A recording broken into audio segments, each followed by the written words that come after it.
Good morning, everyone. This is Biz Chicks TV. This is the place where you can find tips and tools to help you do business better. We're here to help you run a profitable business that's fun to run and to take the hassle out of your hustle. Oh my goodness, today's the day that we're here with Coach Karen Furman all the way from Toronto, Canada. She's in the house, guys. She's in the house. Get your pens out. Get ready because we're getting ready to get some fabulous information on how to handle your money in your personal life and in your business. Yes. So sit back, relax. Hey, don't get too comfortable because you need to be taking notes. Okay. All righty. Now, I want to give a shout out to Francine Gregory, my partner. She's a real estate entrepreneur and tech diva. She's on the road today, so we wish her well. And all of you guys watching on the replay, we just want to say hi. Hi, Thank we you. appreciate you. You're so appreciated. And for those of you who are actually connecting with us through Clubhouse. Now, we're not on Clubhouse today, but we know that we have followers who come over from Clubhouse to watch. So we just want to give them, hey, a howdy, howdy, and say hi to everybody on YouTube, Facebook, and all our other streaming channels, Twitter, etc. I just want to say it is such a privilege to have you in the house today, Coach Karen. Thank Coach you. Karen from the Money Mindset Academy. Yes. Oh my gosh, we are international today, guys. Yesterday we were transcontinental. Today we are international, and we want to welcome Coach Karen Fern all the way from Toronto, Canada. What do you have for us today, Coach? Today we're still talking about do you want it bad enough? And what we're No. looking at today is wealth. And yeah, probably we're gonna talk about it a little differently than most do, but we're still gonna talk about it. And here's the three things that we're gonna cover. What does it mean to you to be wealthy? How has it been for you in achieving this section of your life? And number three, if not, is it something you want? Because sometimes we talk about it, we broadcast it, but it's something you want because some people are really afraid to be wealthy. What they don't realize though is that they're wealthy already. It doesn't have to be financial. Absolutely. We talk about this all the time Yes. in the smart money class. You teach a smart money class Mhm. uh, for the Genesis School of Business, and it's biblically based. And we talk about the fact that, wealth is not always about money, folks. It's the reward. I used to say this. I don't go off topic, but I will say it. I would say to my friends, I used to say to my husband, I says, sex is really the icing on the cake.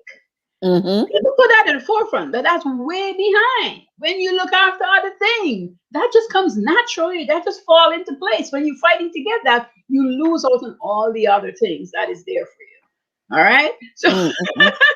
we have this discussion. So That's interesting. money is no different. If you ever read Think and Grow Rich, you hear me talk about it. You hear me talk about sex and the energy that it takes away from you and pull away from you. And so you lose focus and you're not paying attention to the things you need to pay attention to. And money kind of fall in that same way where you don't look after and build up and get to. That's why a lot of people come on the internet. Some will never tell you. They make a lot of money within a year or two. They really do, but it's not sustainable because there's so many things that was happening that fell through the cracks that took away all that money that was made and then some. Whether they spend it other places, doctors, whatever they need to spend it at, all of a sudden it's gone and they wonder why, and now they're trying to figure out what it is. So if you're in this space right now where you don't have a lot, this is the perfect time to fix that. Look after you, look after that, so that while you're building towards your financial wealth. Wait a minute, wait a minute. Carlos says good morning, and then he's got all this. What? Say what? He didn't expect to tune in and hear comments about sex, I guess. Okay, morning, Carlos. I know, Carlos, you don't know what's going to come out of my mouth. I don't even know. It just happens. Yes. This is part of the conversation. Yes. So what does it mean to you to be wealthy. And as I started before, wealth start building way before the money happened. You're wealthy if you got a good family, you're looking after them and they're looking after you. You're having healthy conversations, which leads into your wealth. You're building, you're planning, you're setting goals towards. I often say to people the best time to plan to get wealthy is when you have nothing, because you have the space and time there to do. When you're busy and grabbing and building up at that time, it's not like you can't plan, but it's harder for the brain to settle down and lay out the groundwork, which is always most important. What is Carlos saying there? Cecilia, you see me looking at these comments. Cecilia says, sex and money?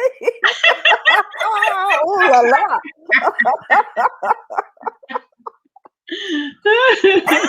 She went French on us. She didn't. Wait a minute. Let's see what Carlos is saying. I was homeless and lost everything. So easy to focus now. Yes, I feel you, Carlos. I've been homeless, and it does make you reset your values, or Yeah. come back to what your values always were, Mhm. but you weren't paying attention. Yes. It slip away, you know. He is just talking over here. Look, I don't know if you're gonna get through this today.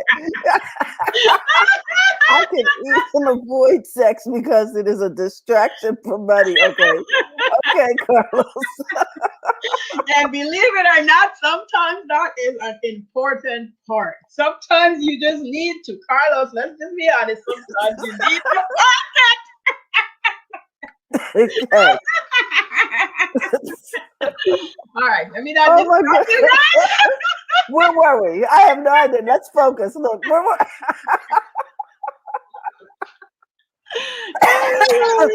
Karen, behave yourself. Morning, Cecilia. I couldn't even type morning, Cecilia, because I'm too busy laughing. I'm sorry. Morning, guys. Yeah, drink some water. Get back to business. Oh my goodness. I'm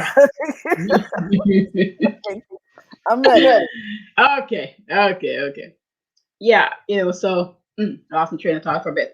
So, when you're getting all those things in order, when you're really and truly understand what wealth means to you, then you get to this place where you can build it out, where you can lay things out, where you can sit down with yourself and get into this part of the world where your imagination can go any place and you can allow it to just wander and be free, and then be able to take away what you need to and put it down into this concrete work, because it is work, to build and get you there. It is work. It takes planning. It takes strategic movements. It takes putting yourself out there. It takes being uncomfortable. It takes doing things that you never thought you could have done, to get you there. And sometimes people don't want to talk about that hard, that in the gutter work that you got to do, and the kind of work where you feel like there's no reward, the kind of work where you feel like I want to see something happen, but it's not it's not happening. It's not visible. That's what it is. But it's still working and it's happening, because once you're working on it, that's what's happening. You know, if you're a person who meditate or prayer and understand your spiritual life, you understand what happens, what's going on that you can't see, but you're okay with having that happen. Now, lots of times when I talk to people about building their wealth, I say you can't be ashamed on how you're going to do it. Once you're not stealing and lying and cheating on people, it's okay to go get a job if you're not in a job situation. It's okay to honestly find a way to build it slowly. I mean, that's why I wrote the book Little Dribbles. It's because you really and truly can start wherever you are, doing whatever you have to do to make an honest living, to get to the place where you can do some more. Because most of most of us started off in a job, and that's what was the angel investor in starting the business. So that's where you start. I mean, I started out business wise right away, but most people really had a job and then they got into business on the side and then grow it.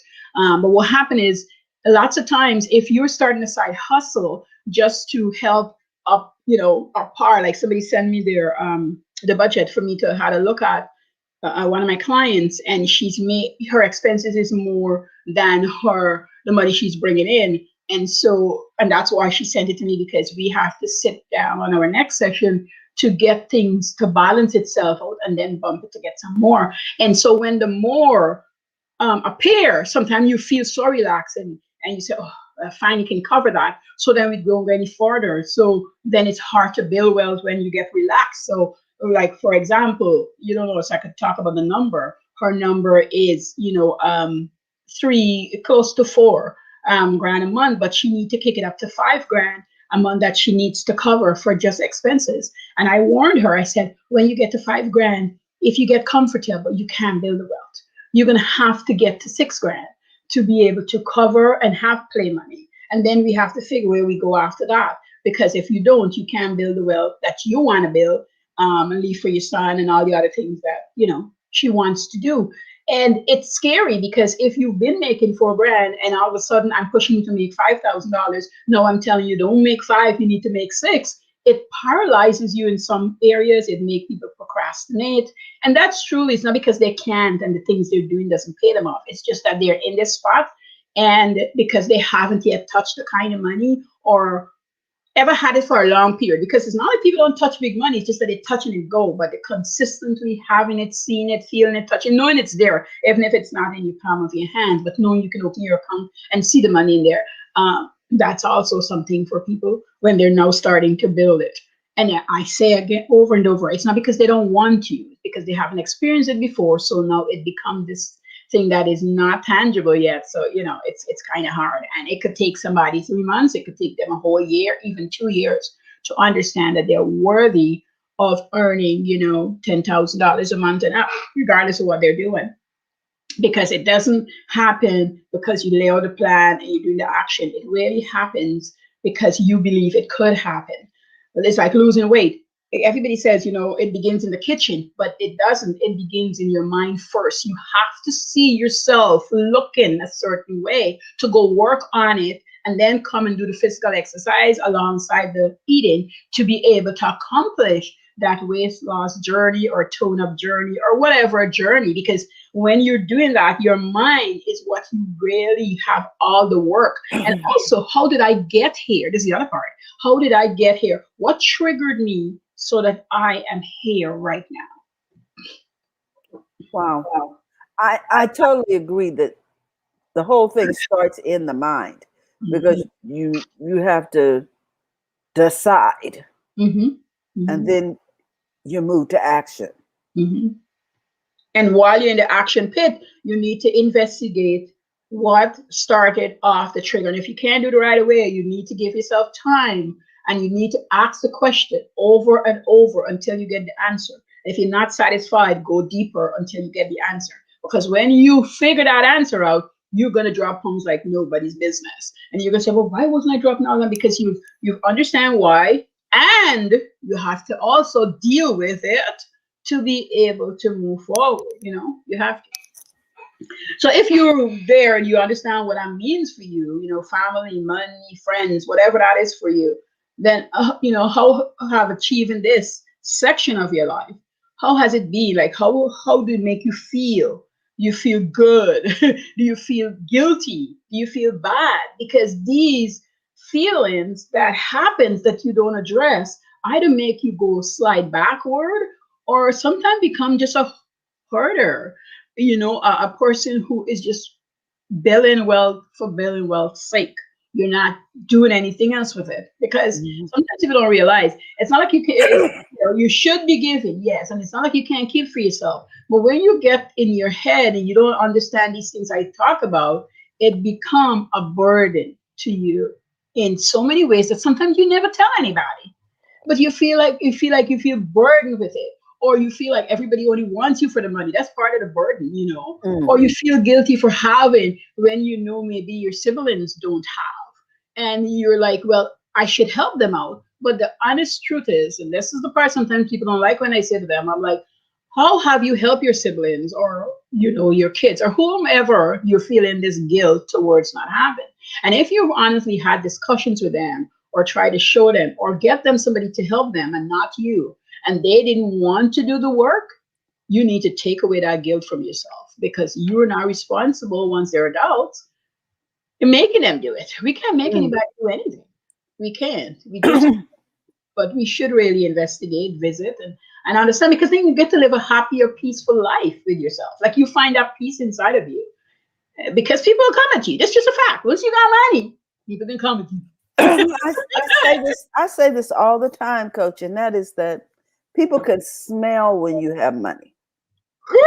They can tell, and let me tell you, some of the signs that they recognize are you're smiling more, you're more relaxed. Your demeanor changes. Mhm. And because when you don't have money, think about how tense your face is. Your mind is always thinking of a poverty spirit, always thinks about money. And yes, yes, yes, What yes, Dr. Miles Monroe says, the poor, all they talk about is money. yes. The rich, all they talk about is things. Mhm. But the wealthy talk about ideas. And when people are only talking about money, you can't bring them ideas. Let me just tell you, they don't want to hear it. Because they're preoccupied with what they don't have or what they're trying to get. Yes, yes. Years ago, I'd said this to a friend of mine. I said, you are living where you are now. I want you to live where you want to be, not where you are at. I wanted to live where you want to be. And every move that she would make, I could say to her, you sabotaging yourself. You're not allowing yourself to be this woman that you can be. And she said, how would you know? We're not going with how I know. I'm not even discussing it with you. I'm just telling you. And I just watched her. If she was in the middle, she just went all the way down. And she just couldn't get back up because she also wouldn't allow herself to get back up. Because when we face the ground, pride, ego get hit. There's so many things that happen when you're in a poor mentality. And that doesn't mean that you don't have a little bit of money in the bank. Sometimes people think when people are in that poverty stricken mindset, it's because they have no money. They might accumulate money, but they haven't risen from the thinking process. They haven't risen from the I can't be, I can't do situation. So that money over time will dissipate because that feeling that you feel, and boy, I know that feeling. I felt that feeling where I can't feel like I can't do anything. It's not true, but it can have such a hold upon you that you honestly think this never will get better. And so when somebody telling you, and if you know that person have more than you have, you're kind of putting yourself up for failure because you shouldn't be putting yourself side by side with that person because you need to now go investigate yourself. Mm. Find out you. Find out how you became who you are. And those things are hard as hell. But you got to do them. You got to do them. If you want to have that smile Terry just talked about and that feeling, you got to go do it. You got to go do the work. There's no way around it. You got to go do the work. And it stinks, but you got to go do the work.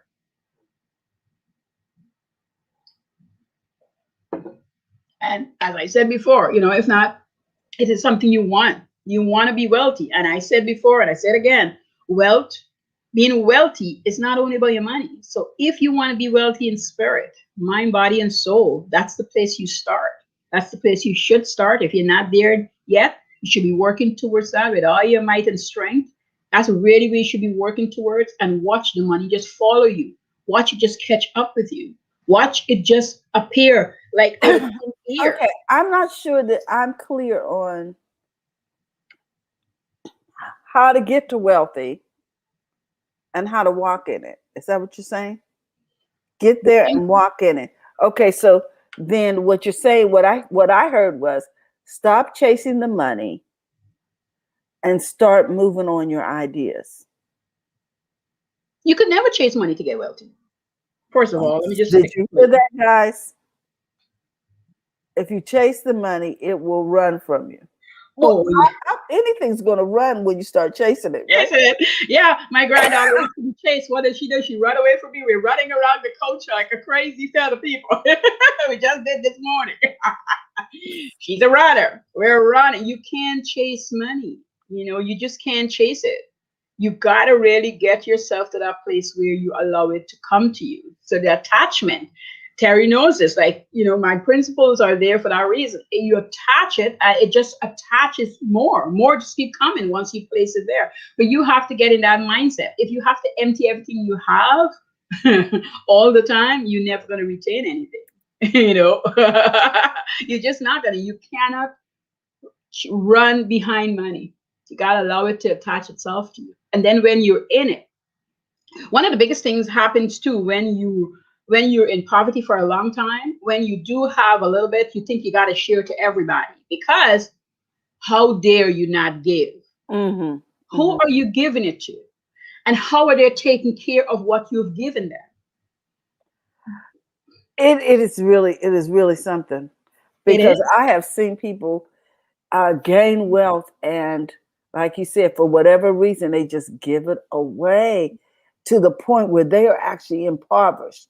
I don't have a problem with giving. Giving is yeah, it's important. Like it's important. This is an important factor. Anybody that I'm teaching this stuff, I always say, the three main things: giving, investing, your money. You have to give. You want to give, but not to the place where, because if you're giving and you made enough money, your lifestyle's fine, and you're giving out, and you're giving all that you make, you've gotten to this place where you could do that. But if you're giving out of not filling you up, over time, if you tell nobody, there's a part of you that gets resentful, because here I am, I'm doing it. The world is seeing me doing it, but I'm struggling in myself. What is causing me to give everything away and leave myself without? Like, what is that cause? Like, what's happening there? Why am I doing this? What's the reason I'm doing this for? Like, you need to know these things. And people do this all the time out of fear. People do it all the time just to showcase, to have a front, which is the most horrible thing, to decide to do it that way. Nobody's saying not to give. Hey, I'm a giver. And I had to learn that I couldn't give somebody everything and leave without anything. Because once I do that, I honestly was able to be honest with myself in how I felt and what happened after. I do that. And it for me, I can't say for everybody, but for me, it was because I didn't think I was worthy of having.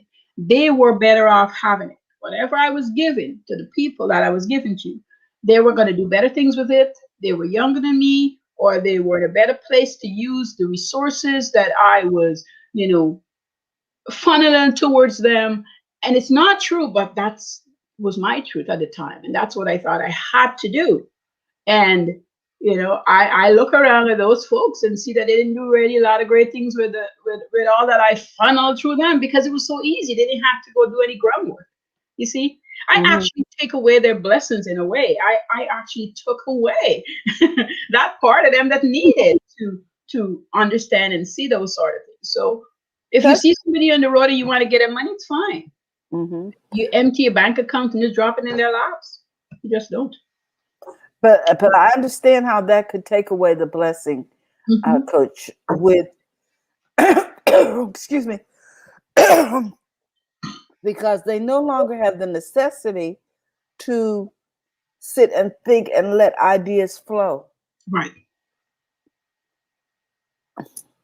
They just don't. I had a cousin. He is a Christian from very young. It's different stuff with his mom and dad. So he ended up with a pastor and his wife. He ended up living with them. And he was a bright kid. And he wanted to be a teacher. And of course, in Guyana, you can't go to university before you're 18. And him and I fell into that group of people who were bright enough to be able to go to university, but couldn't go because of our ages. And, the first year it was hard, because what is he going to do? He's home and about. And, by year two, within the same year, he didn't just sit around and say, well, oh my, poor me, I can't go to university, I can't be a teacher, or I'm going to work. No. He got up, he learned a skill. A lot of people were disappointed because he became a barber. And they're like, this bright kid, why would he be a barber? And I did ask them, like, what is the goal? And within 2 years, I heard I'd been up here already. He had 6 barbershops. Profitable barbershop, end up owning a bar. And people were like shocked because, he's a Christian his whole life. Like, why does he own a bar? He never served in the bar, but he had owned the bar. I guess along with investors. He built up a real substantial, became a really great businessman. Wow. Using the resources he had. He looked, it was a simple skill, and that's what people will see. But if you're in that industry, a hairdresser or something, it feels simple to the people who have a degree, but it's not simple. Let me tell you, it's not simple. Well, it must not be too simple because Amazon just announced that they are opening salons. I'm like, come on, give the little guy a break. Come on. Yeah, I know. We got to go do more research. I'll probably talk about it on Friday. But yeah. I was watching the news and says Amazon's going into the salon business. I'm like, really? Because if you understand running a salon and how profitable, when you know what you're doing, they look, and a lot of people have salons, but they don't know what they're doing. So a lot of them has to close down and go out of business. But that's because they don't understand the business side of it. And really and truly, if you own a salon, and a friend of mine had a client who did well but didn't understand business. And if you don't know, you need to hire somebody with that money so that they can really get you set up. You need to get somebody in there who understand what happened with profits and salary and all that stuff with running. It's like any other business. You can't be in business if you're not profitable. You have a hobby. If you're putting aside like profit first, like to talk about 1%, it didn't matter what it is. I started off in business, guys, and I didn't know this stuff. I would take half back into material and half for myself. And then once it started dawning on me on what I could do, over time, I taught myself. And then I went to business school to get the full granada, how to write a business plan, all that stuff. I like to keep elevating myself. So even though I might know this much, if you can top it up, I'll go take the courses. I'll go get myself educated in what I don't know. And all those things I didn't know. I didn't know the lawyer stuff. I didn't know all that kind of stuff. I know accounting, but there's so much more to know about money and how to divvy it up and how to make it work for you. And I think the best thing for me was because I understand the practicality and then I went and get the academics part of it. I use common sense with it. And most time when you go to business school, they'll tell you 3 to 5 years before you make money. I'm like, hogwash. Practicality here. Say in the first year, you can make money. The first 6 months, you can make money. Just depend on what you want to do, what you're going to sell, and how we're going to set up this business structure. That's all it is. You can make money. But if you don't know these sort of things, you and also that makes a lot of people don't want to be in business because they're like, I can't wait all that while. I need money now. I know I went off a little bit, guys, but that's okay. That's true. It seems like the first thing people want to tell you when you are going into business is you're not going to make money for 4 or 5 years. How discouraging is that? Nonsense. And then they tell you, and 90% of businesses fail, and and by the time you finish with that first pep talk, you're done. You're done. That's what I like what Robert says. He says, then I'm going to open 100 business so that when one of them prosper, the other 99 don't matter. And he is so right, because I've had so many some ideas with side businesses that last a week, a day. Some actually lasted 3 months, and then I squash it because it wasn't a good profit margin. Now I don't start anything to have a margin, but it wasn't good enough to put my energy because I can't get back that time. It's the other thing with wealth building, right? You got to spend time to build it up to where you want it to do, and you're gonna have to decide where your time should be spent, where, when, how, and then work upon that, and don't be sidetracked. And if you the way you don't be sidetracked is because you leave the room for the flexibility. The way you not to be sidetracked, there have to be this little hobby section, if you will, this little cash flow section, if you will, when we're talking money, where you don't feel that you're so tightly wind up that you can't be flexible over here. If you could be because people don't like to be squashed into anything. That's human beings, all of us. So if you leave this little room over here, and you could expand it different spots in the month where you need to, then you don't feel so close in that you can do something. You know, the old saying, if you don't have money to lose, don't lend it. If you don't have enough money, don't gamble. Like, Mhm. you just don't, because then if you lost it, you spend so much time whining about the money you've lost that you can't move forward. You can't, you feel like you can't move forward. You can, but you feel like you can't move forward. When I lost my first big money, it took me a year to recover. But when I lost my second big money, it took me 3 months. And I lost again, and it took me a month. So now my mind is understanding that although I am over here really upset with all this money that's gone, if I really put my mind to it in 30 days, I can't build that back, but I can build something better. I can look at all the signs that was happening, and then I could stop it. I didn't have to go there. I didn't have to do this. I was too quick to draw. I could have waited. And so Mhm. those lessons help for my next venture, for my Yes, next building, you know. So lessons learned. Oh my mhm. goodness. Wow. The time We got just to goes. I know we got to recap. Excuse me. So, Coach, could you recap for us? I've got a Yes, cough. yes. So all this morning we were talking about, do you want it bad enough? And today we cover, what does it mean to you to be wealthy?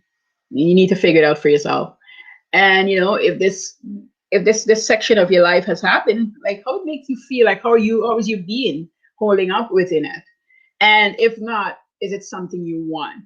And I can't see a no there.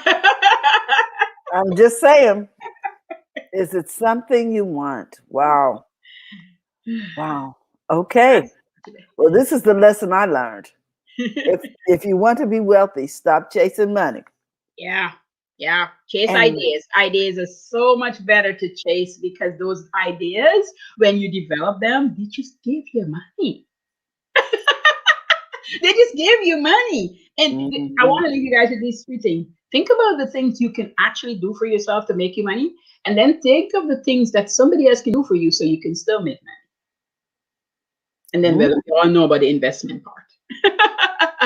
But where you're not present there, you know, it's better to, I told my sister this, I said, it's better to pay somebody and make $5 off of that person than to actually do the work. I know it sounds small, but if you learn how to make $5 off of having somebody do the work, you start to build wealth. did you hear that, guys? All right. Thank you, Coach. Oh, Oh, wow. You always drop such amazing nuggets. Okay. Guys, I hope you were able to gain something that you can apply to your business. One thing we know, that it's better to make $5 off of someone doing the work than having to do the work ourselves. So that tells us we need to build up people around us, mhm. right? Yep, And that just want to come and work for you. The help them best be people that comes profitable. and work for you is the people who just want to be around you. I'm telling you, when you start having employees for over 10 years, you realize that you got something now. That's what You I get, love. and then you can begin to call it family. I Mhm. just I love these businesses talk about it's family. Yes. Yes. Okay, guys. With that, we want to remind you that you can find Coach Karen on the web everywhere at Profits It's in in Daily. Billy. Yes. Yes. And so we want you to go over there, follow Coach Karen. She has so much to offer, and she is on Facebook, Instagram. I don't know if you're on Twitter, but I do know that I am. I need to get over there a little more often. I look, my Twitter is so pitiful. It's just because I just haven't been there. But you can find her at Profits in Daily, and we want you to follow her and become a part of her community. She has the Money Mindset Academy and a lot of other valuable information that she'd love to share with you and have you become a part of her community also. Also, if you're looking to join Biz Chicks, you can text Biz to 33777. Pretty soon that's going to be an 800 number because those 5-digit codes are going away. But right now you can still text 33777. Text Biz Chicks to that number, and we'd love to have you become a part of the Biz Chicks group and our Woo. community. So Yes. with that, I think we have a comment over here. Oh, Cecilia says, thank you, ladies. Thank you so much, Oh, Cecilia. You thank are just you. a super fan. We love you, girl. Exactly, exactly. We love you. Let us know if there's anything that we can do to help you run a profitable business. It's fun to run. Okay, with that, we want you to remember to go to the front In of your front of your own own line. line. Have a great day. Bye-bye.